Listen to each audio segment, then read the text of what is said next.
Enkuba Namutikwa yabaddemu n'omuzoonako olw'eggulu eyafudde embi eyalese ng'abantu mu kitundu ekya Kabatolo Town Council mu disitulikiti y'e Kasese bafumbya miyagi oluvannyuma lw'okwonoona ebintu byabwe ebisinga nga n'abantu abali mu 3 basigadde tebalina we beegeka luba. Mu byayonooneddwa mubaddemu amayumba, amaduuka, ofiisi ezitereka ebintu eby'enjawulo nga n'abamu ku bantu baatwaliddwa mu ddwaliro nga biwala ttaka nga n'abalala banyiga biwundu. Omubaka wa Paalamenti ow'ekitundu kino ekya Busongola South Constituency, Honorable Gideon Tembo, akasizza amawulire g'abatuuze be okukosebwa enkuba.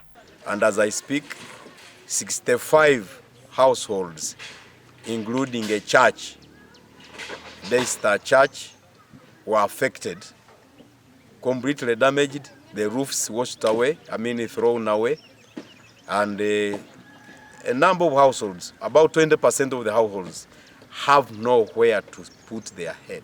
Hanyuma ebintu ite hano tubere tukoraho twina ofisi yetu ya Cooperative Society ni yabehi becusura ebitabo byona bisisikeire okwa amabato bwahurukire enjura yagumiza mweri nyingi eri yorubale.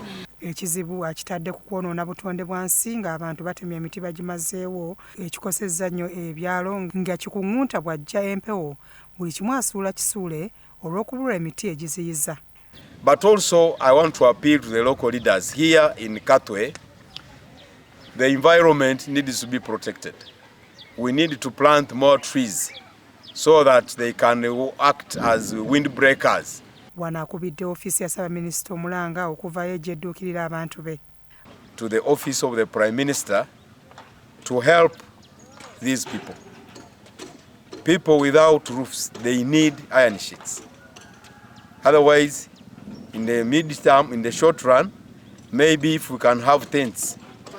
Abalabadde bayina obusiri obutonotono obubeera mu bbali ku nnyumba bwonna bwafudde.